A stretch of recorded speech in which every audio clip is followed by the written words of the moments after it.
Hello,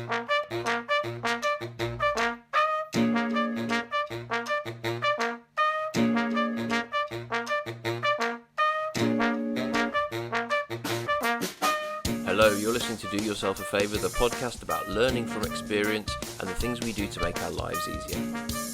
My name's Tim Sisney from Make Work Work Better, and each episode I'll be talking to my guests about their epiphanies, their inspirations, and the magic of their workflow.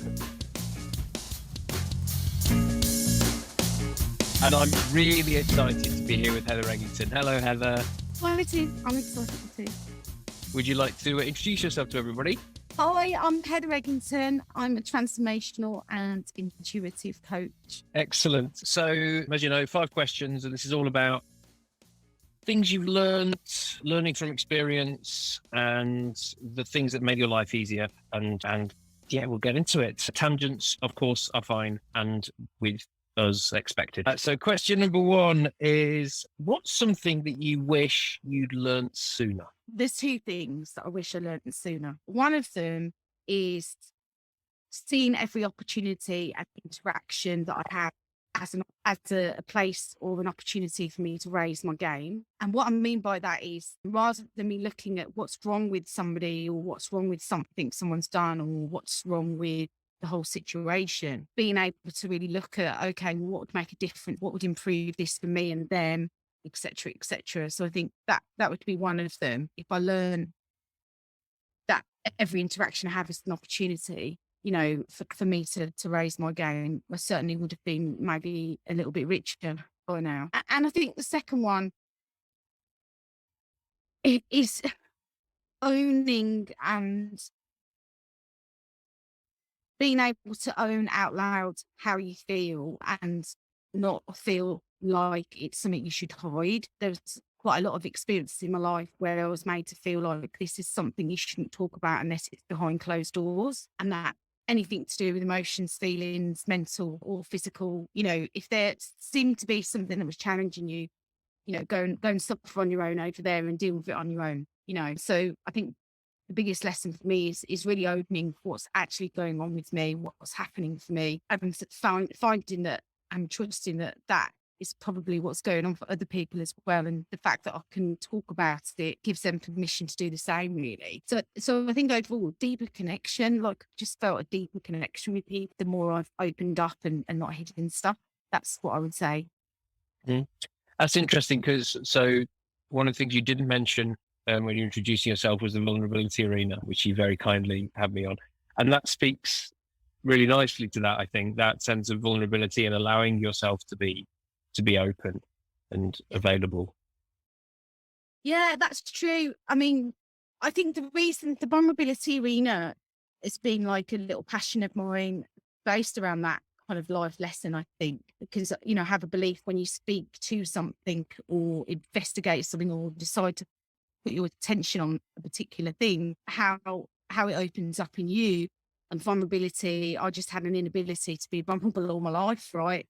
Which obviously you've alluded to through my shares. So yeah, it's about 2 years old now, vulnerability arena. I can't believe it. I've had amazing guests on. Next one is all about menopause. I mean, that is, to me, I didn't realise this, but the vulnerability arena is really to get in conversation with people, to talk about subjects that mainly have always been taboo, you know, or things that aren't necessarily mainstreamly, openly out there for people to learn from or understand more about. And so I feel like now that's where it's moved to, like really getting these topics that are not talked about out in the world and shared. So yeah, it's exciting. And so I'm thinking about your first idea then. That for me feels it's quite fixed growth mindset kind of approach. Is that fair? So approaching things less from a point of view of this hasn't worked the way I wanted to, so that's a failure and that's somehow a reflection on me as a person, versus that thing hasn't worked the way that I expected it to. And isn't that interesting? What can I learn from it?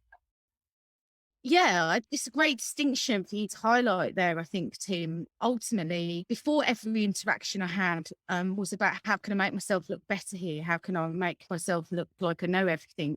You know, how can I make myself look perfect here. And now when I see the interactions as an opportunity to raise my game, it's more about, okay, well, what was I doing in that moment for that to be felt or for that to occur? Where can I make a difference there rather than it being something that the other person can do? What I mean? And so it's definitely, I think, really focus on cultivating your ability to be able to connect with somebody where they're at, and how important that is from an interaction perspective, from a world perspective, right?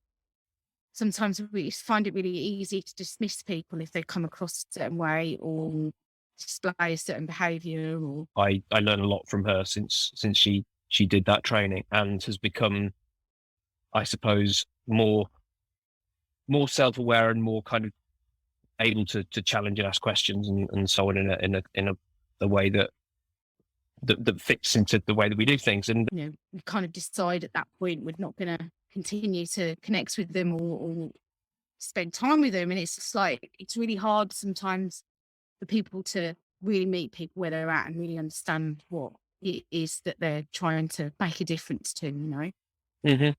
Yeah, it's true. One of the things that I think I've got better at, I hope I've got better at, I've tried to get better at over the last few years, because my wife's a psychotherapist, and it's made me realize so often, I think, that when you have an interaction with someone and it's not, maybe they're not reacting in the way that you were hoping or expecting, or maybe they are a bit off with you in the way that something happens, or maybe the interaction isn't really what you wanted. One of the things that her response to that, whenever I mention that, if I come off the phone with someone, I go, "Oh, that was a bit," and she was like, "Oh, I wonder what was going on for them." And it's like, "Oh yeah, there were two people in that conversation, and I was only one of them." And just that, and so that question of, I wonder what was going on for that person, is something that I'm really trying to hold on to whenever I have an interaction that's not how I was expected to go from. Just really recognizing that my point of view and experience is only like a part of this whole thing that's going on. Which I guess is part of being a person and a grown up, but it's new to me,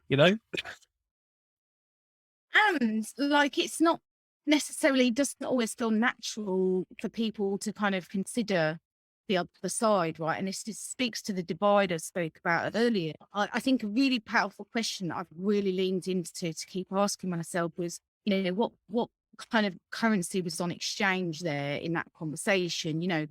Was it coming from a place of love, or was it coming from a place of gain? And then it helps me really see, okay, well, it's, what I was feeling in that moment. I normally do speak to that point when I'm there, or I speak, because this is the trick I've learned through group coaching, rather than speak to a person in the group, if there's something I'm feeling from everybody, I'll speak to the space, like I'll speak to the environment, and I'll say, is anyone else feeling as though, there's a little bit of resistance here, for example?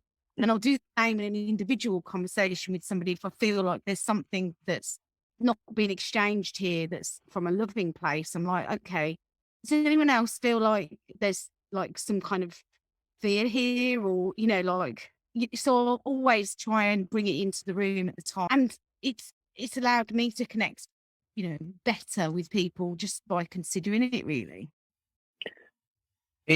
Interesting what you said there as well. Is in both those examples you just gave, you kind of named the feeling, which I think is really important. So it's not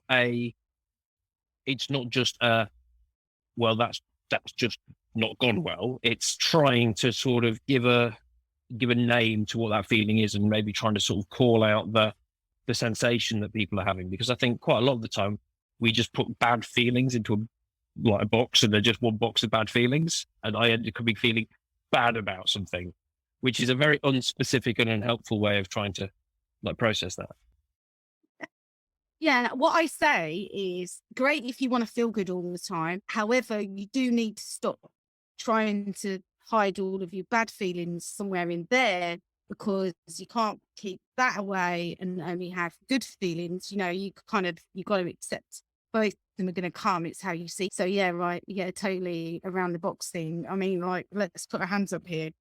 I certainly had a Pandora's box stored away for quite a long time. There's another analogy, isn't there? Some people talk about like, a rucksack on your back Mhm. that you're carrying around. Same kind of visual. I think, yeah, totally speaking to the feelings is really, I want to say like it pulls the pin out of the grenade, which doesn't sound the best, but it's almost like, speak in the room, but it doesn't really point the finger to being an elephant. Do you know what I mean? I'm not sure elephants have fingers, but yeah, I know what you're saying. Yeah. Okay, so let's move on. And so the next question is about, I guess, turning points. And I'm really interested to know: is there a book or a concept or an individual that you came across and learned from that you feel was a turning point that led you to where you are now, that made a big difference to you? Love this question. 100%. It's only happened to me in the last 4 months. Tim, you might be surprised. I have had not the best experience from a menstruality kind of women's cycle. Not always had the best experience with that. There's always been some kind of shame, pain, and maybe even blame associated with this fertility parts in me, right? And I didn't really turn my attention to it until I was writing about, okay, well, why have I got pain there? What's this telling me, right, about myself? Or surely it's an invitation for me to look at why that's there, like, because other people don't have it. So the book Wild Power, I was recommended, and it's about understanding and cultivating your wild power through your menstrual cycles.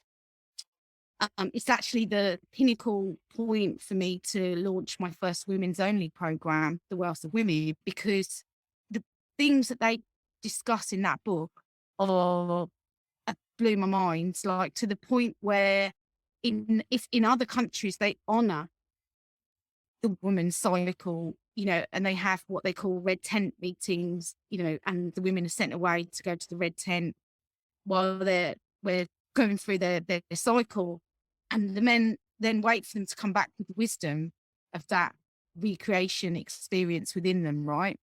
And I was like, oh wow, like there is no point in my life have I ever honored this experience happening to me, the fact that I can create life or recreate life, right? So the minute I turned my attention to all that book was like groundbreaking for me, like to the point where I was like, this should be in every school and given to every child that experiences that, and starts their menstrual cycle. Because it just literally flipped my way of thinking around what it actually means when I do go through that experience as a woman, and how much power there is there. So definitely that. And I want to tell you the authors, right? The second names are so hard. Maybe I'll share a link when you post this podcast out.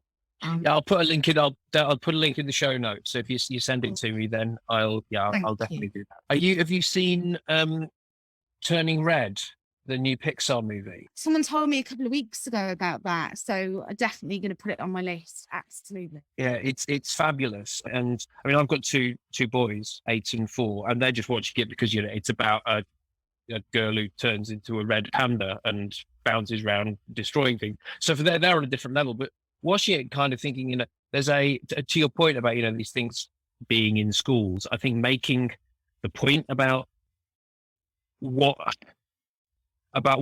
women go through from a young age right the way through their life, and it not being that weird thing that happened when I was at school where all the boys leave assembly and go somewhere else and then the girls have the talk, and try and make it something that's not a dividing and hidden, shameful, difficult thing. It's something to be celebrated. Like, can you, like, we've got this inside us, like, and actually I read as well, just as a man is in like becoming born, like before they're born, they take on like the feminine growth, like the first phase of their womb experience as a baby or whatever, and becoming a life is all they're cultivating their feminine power. This is why they have nipples. Okay. Like, so like at every stage, like there's feminine power there. You just think there's something to be tapped into here. And actually I talk about this, this is the era where we're seeing quite an equilibrium between, disparity of wealth for women. Like 2022 is like booming from a female industry point of view and career point of view. So it is happening. Did you see the gender pay gap bot on International Women's Day? No, I didn't. It was fabulous. It was just like a little bit of software that was written that whenever a company tweeted about International Women's Day, the bot replied to the tweet with their gender pay gap. So yeah, every company about this on the radio. Yeah, every company trying to sort of cash in on International Women's Day via social media got a little sort of commentary on their gender pay gap. That's what I mean. It's happening, right? These things will happen if people's attention are being turned to it. It's going to change. Hopefully. So we're going to turn a little bit more towards workflow now, if that's okay. Okay. So how you get things done. Big part of this is about sort of helping people to. I like to think of it as we're introducing people to ideas that they can start to introduce into their life and work, but also like how do we actually just get through the mechanics of actually delivering our work and doing our thing? It's something that I find really interesting. What's something that you absolutely couldn't live without? What do you need to have with you every day in order to get your work done, get yourself through the day in order to do what Heather does? Pen and paper. I'm like a journal pad kind of, everything comes to me. I need a pen and paper. Probably, I would say 50% of my work, if we call it work, is writing about certain topics that have come up, themes that I've experienced. And when I write about it, there's no research needed. There's no extra reading needed for me to produce material or content for my work or to share what I'm up to. Like, it's just there. I guess it from a productivity point of view, it literally removes the need for me to go looking everywhere else for knowledge, information, statistics, all of that stuff, because all of the stuff I talk about or share or write about, it just comes from what I've noticed or experienced. And there's no planning needed either, which I know takes a lot of time up for a lot of people.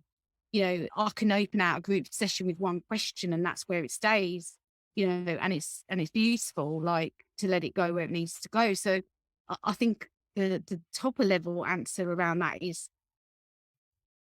letting go of needing to have specific things all in order and organized for us to move forward. I think that would be the overarching message to anyone who's watching. To be more productive, it's just like let go of detail, let go of ticking boxes, let go of having to feel perfect before we do anything, all of that stuff. Because every time you do, like we said on our discussion beforehand, like you move a little bit further forward, and then you learn and then you move a little bit further forward. And it's kind of like, you want to try and have those forward steps in order first before we'll take them. And if you think of it in that way, it's a bit weird, isn't it? Because we still stay there.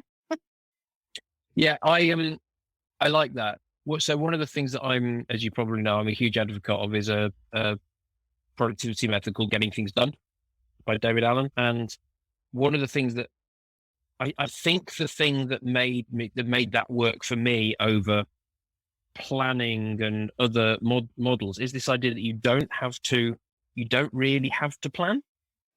And all you need to do is know what you're trying to achieve and what the next thing you're going to do. And so it's one of my colleagues, he talked about it as being like a sat nav, which I really like. Is like you put in the postcode where you want to go and it tells you the next turn.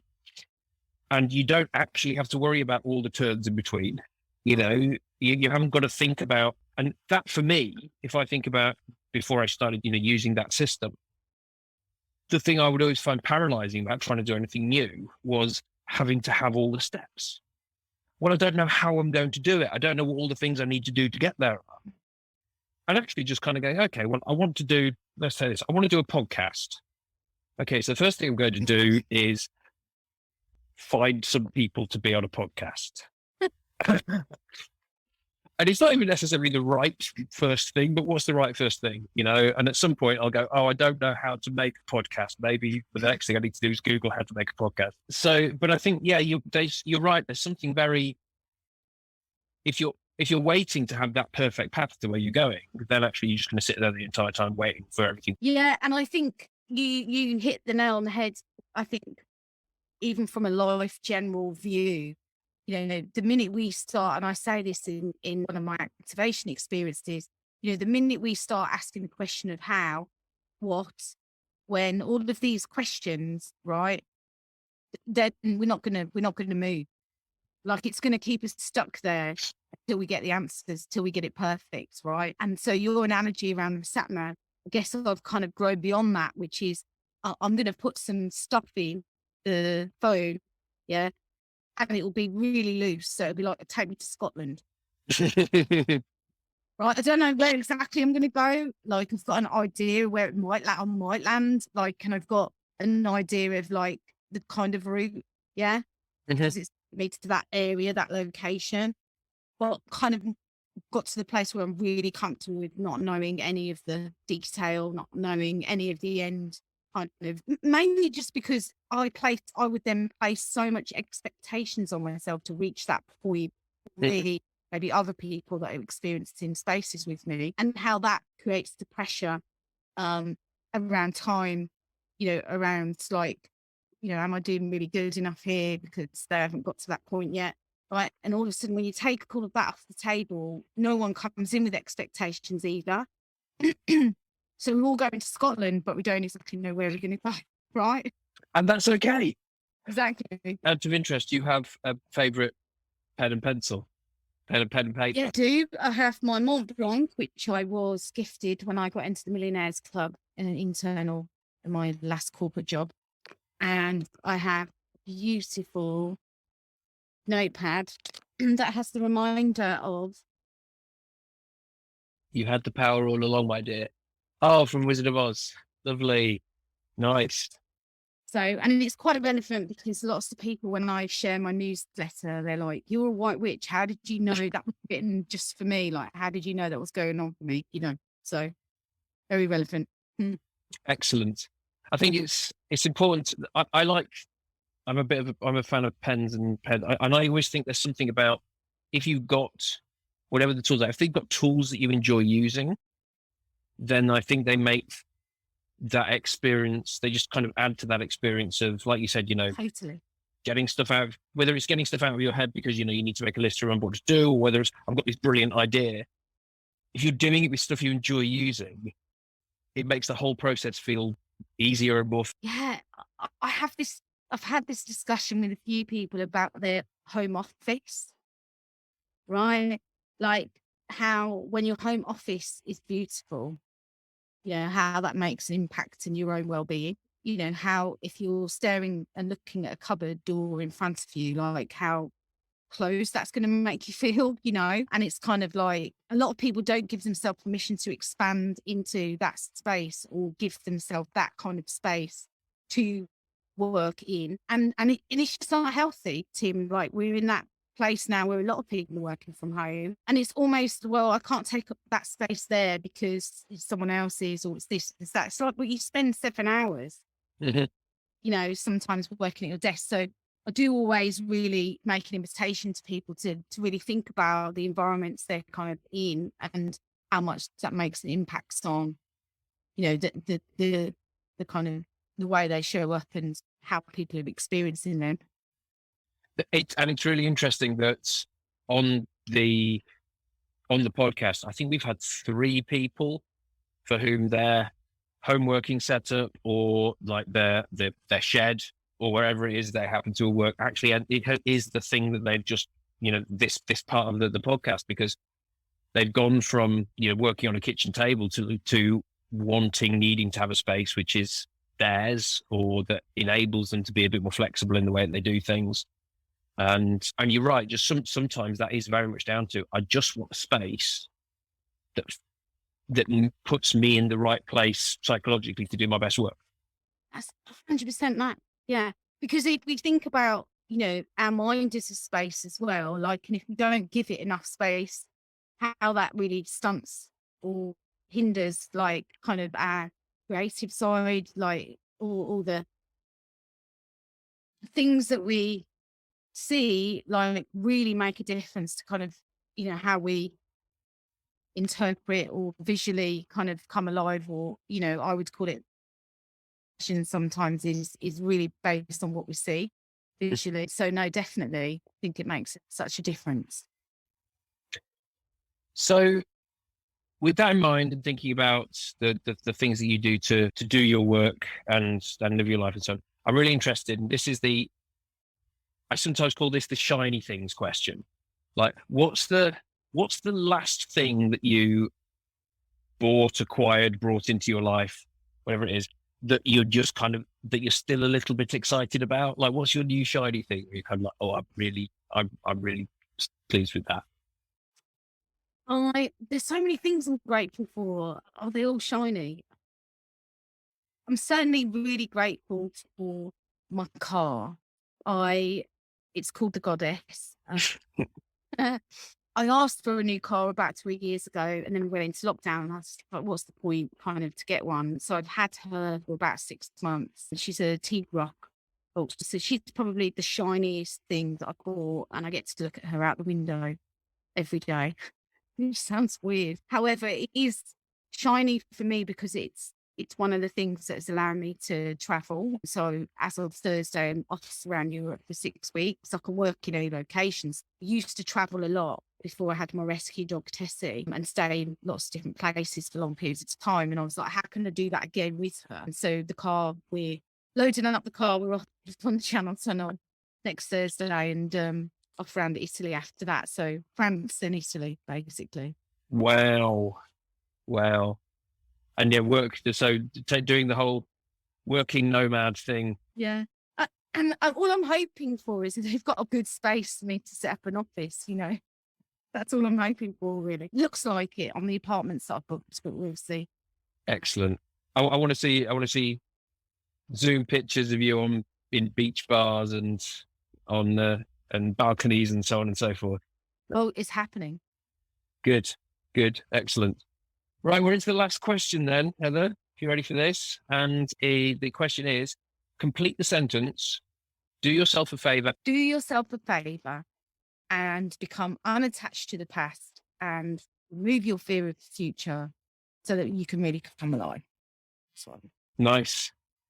That's going to make a really long podcast title, though. I realised I was living my life a little bit the wrong way around. Tim, I was kind of really chasing, like, to have all these things in place, material, money, things, houses, all that. I was really working hard to have all these things and secure myself from a materials perspective, and completely was unhappy. And so it's about us having the ability to be happy first. So to really be happy with who we are, kind of what it is, and we actually, that brings us joy and it cultivates happiness, and then go out and do what you need to do to continue being happy. It's where it comes from, right? And I certainly had a massive attachment to my past, in the sense that, every action I took or every move I took was literally to protect me, secure me, and make sure I'm safe. So it's like I could never have enough money in the bank. I could never have enough houses. I could never have, everything just felt like lackey and not enough. Mm-hmm. That place, right? So, and then it's like, yeah, but if I do change, like, my job, or I do change the working hours, or how hard I work, this is the fear of the future, right? What does that mean to all the things I've already got? And I'm like, I don't want to lose those. Mm-hmm. So that's just a good example of what that's all about.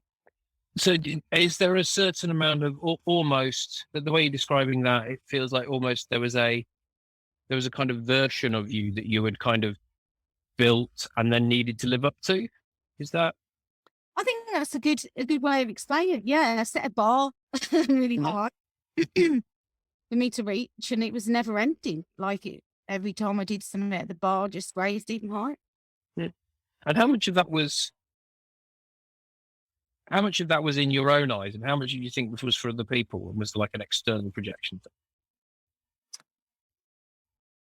Well, I would say all of it was external projection. All of it was based on everyone else is doing this and they seem to be happy and they've got everything they want and they work really hard. So let me do that. The way I explain it is what we do is we see, and that helps us believe so that we can go and do it. And the invitation I make to a lot of people when they lean into commitment pledges for my group I say to them, no, believe, then you'll see, rather than trying to look for evidence out there of where someone else is doing this and where it's working for them and let me copy that. Okay. I was absolutely doing that. Like, I was like, oh, I'm seeing all these things working for everyone else, so let me do that. I see. A lot of my belief, self-belief and general belief around the world, about the world, like on what was going on externally, versus me believing, well, if it's happening for me, like believing and trusting that, okay, now I'm going to bring it to life. Now I can see it because it's actually something that's born in me rather than something I can see out there and got evidence to prove it's going to work. And the fact that it's something that makes you happy and you want to do and be is in and of itself a reason to do it. Yeah, 100%. It's like follow your heart's desire rather than what your head dictates. Just before we close up, I wonder if there's just a question around your observations and what you've noticed, really, because I observe a few things in my kind of the circles I see in my little social media bubbles and so on and so forth, but I have to remind myself that that's kind of curated and is therefore only a very narrow sort of view of like what you see in the world. And my observation, I wonder if this matches what you see, is that I wonder if doing things or trying things for happiness sake, and does that feel like it's changed since the pandemic? Does it feel like to you, have you seen that that's moved people's needle on that at all? I would say what I've noticed is now we're out of restrictions. People are still living with silent restrictions, I've noticed. So I would say the needle's moved for some people. However, I would also say with the current situation with Ukraine, and that for a lot of people that needle may well have stayed still, because when we're feeling pain out there and we feel like we can't do anything to change that or have a say in that or help make a difference to that, then we don't see the point to anything, and then that's when people will stop trying, and really look at everywhere else for someone to make them feel good. I see. Okay. Yeah, there is an element I can relate to that idea of there's a lot in the world to feel powerless about at the moment. That's it. That's it. That's 100% it. There is. And guess what? There is always going to be, right? There is always going to be a message, a sign, a something out there that we feel we can't make a difference to. And all it is, to me, the sign, what it tells me is that, yes, there's more work to be done. And I can't do it alone, so the more people I invite around my world or having my world, that I know that needle's going to, and that's where I stay grounded, even if it looks like it's really hard work or it looks like nothing's going to change. One person at a time, I believe one person that comes from a place of abundance for the rest of their life versus a lacking and scarcity kind of mindset will change, God knows, like 30, 40 people around them, just by showing up that way, so the impacts is where I stay grounded, really, knowing that it will make a difference. Fantastic. Heather, where can people find you? I have 2 places you can connect with me, and one is linked under Heather Eggington. You can find me there. If anyone from this podcast would like to experience something from me, I've just launched my first activation experience. Would be happy to gift anyone that came and messaged me that's watching to come and join and experience that, which, I think Facebook. I don't normally send people there, but you can find me on there as well. Fantastic. Thank you, Heather. Thank you for joining us. That has been as much fun as I expected it, and I'm very jealous of your next few weeks, I have to say. And thank you, everybody, for listening to Do Yourself a Favour. We'll see you next time.